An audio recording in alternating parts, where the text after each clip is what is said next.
Hello everybody, I hope you can hear me okay. I'm on the train in Switzerland, so apologies for any background noise. Now we've spent the last 90 days doing meditation, and I guess you already know the value of it, but I think it's important that we talk about what meditation can bring to our lives. There's so many different forms of meditation. You can do chanting, you could do running, you can sit by a tree like the Buddha, you can sing, you can play music, you can paint, you can do gardening.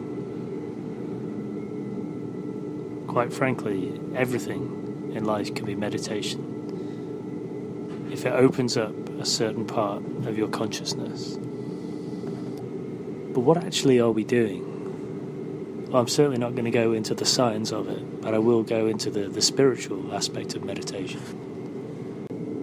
The whole point of meditation is that we transcend that serpent mind, that we transcend the intellect, that we go beyond thinking and move into a realm where we just be. And Mary has probably done 50% of the meditations over the last 90 days, probably 80% in fact.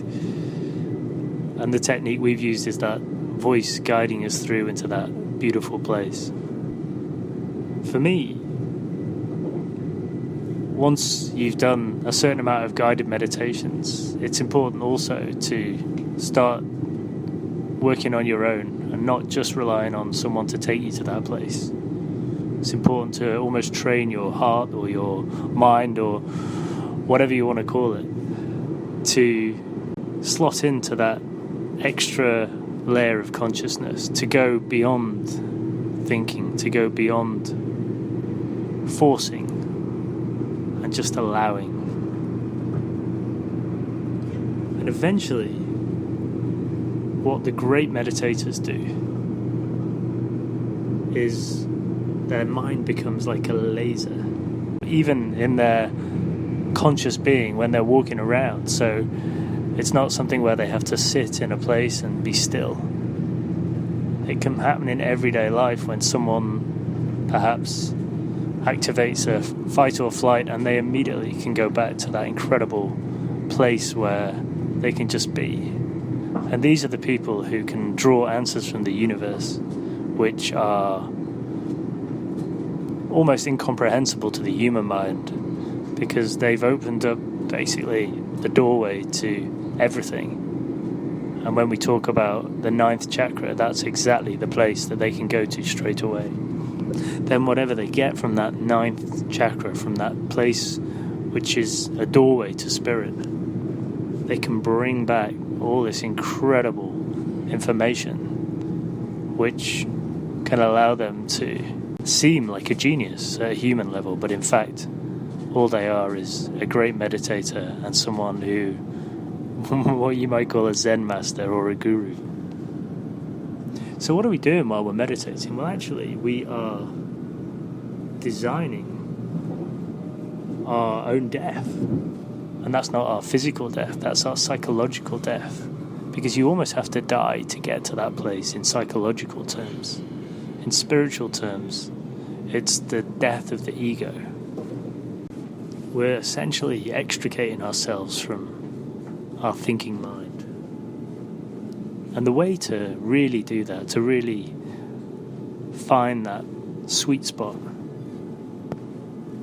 and I'm not claiming to be an expert here, but I have certainly listened to a lot of experts, and I've had the honour a few times of really going to this place. The best way is literally to follow your breath up and down your spine, up and down your spine. And some people might prefer to focus more on the muscle of the abdomen, the rising and the falling, the rising and the falling. And why this helps us is because when we meditate, we don't want to be focusing on nothing. I mean, no one can do that. It really isn't possible to focus on nothing. But what it is possible to do is to focus on one thing. And if you've always got that one thing to go to at every moment, or go back to, that when you start thinking about what am I having for tea, or I'm a little bit hungry, or that mosquito bite scratches a bit, I need to scratch that, or perhaps the biggest one is, I can feel something happening, wow.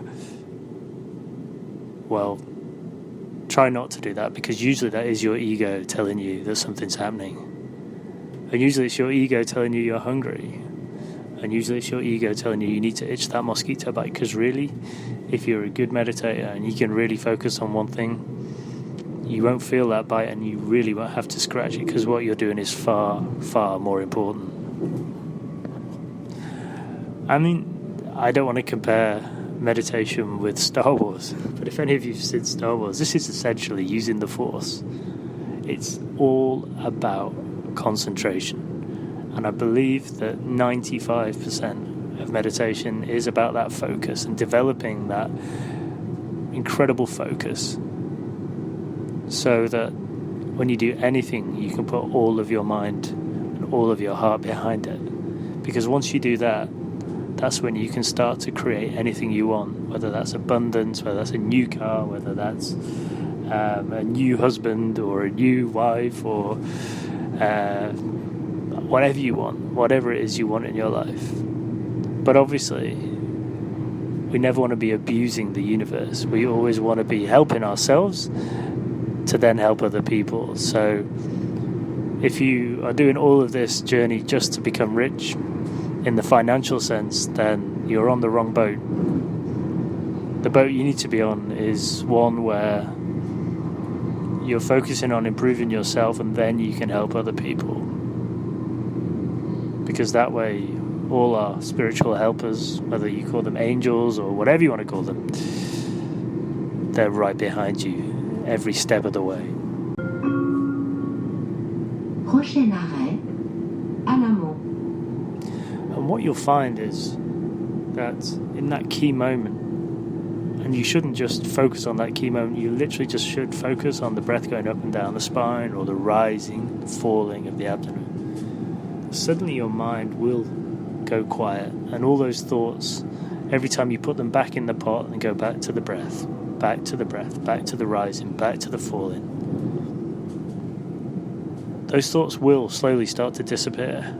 At the beginning it is not easy, and when Jesus Christ talked about making all things new, that's what he meant, because suddenly you will see things beyond your wildest dreams, because you'll start seeing the way the universe is created. And when you develop that amazing ability to have that laser-like vision of going straight through to this incredible level of consciousness, then you'll realize that life becomes a lot easier. I'm not saying the challenges don't still come, they do, but if you can take yourself to that place of stillness, then you have an ability which is a superpower, and it's truly, truly wondrous. I'm not claiming to be an expert, but I am someone who's meditated now for 6 years, and in quite a dedicated way, and it has really made a massive difference to my life. And that's why I thought it was really important that we brought this into the practice of working through lockdown. So anyone who has moments where they feel like they're struggling, especially if you start to struggle with things like death and illness and worrying about other people going through this, it is an incredible gift.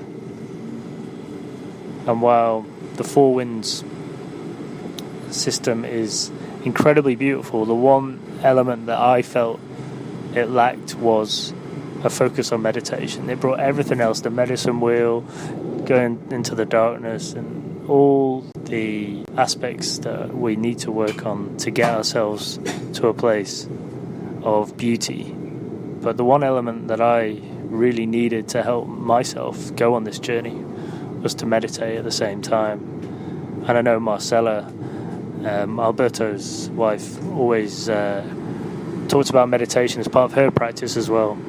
But I think the shamanic practice, while we do illuminations and we do go to quiet places, it doesn't necessarily talk too much about meditation. And for me, a combination of the two have really changed my life.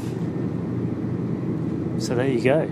I hope that helps. Ram Dass talks incredibly about meditation, so I'd massively recommend listening to some of the things he said about meditation. And a lot of this is based on what he said. But for now, I hope the information I've given is helpful, and I love you lots. Thank you so much for listening. Amazing we've gone 90 days together. I leave you in peace, and I'm sorry again for the background noise. Namaste.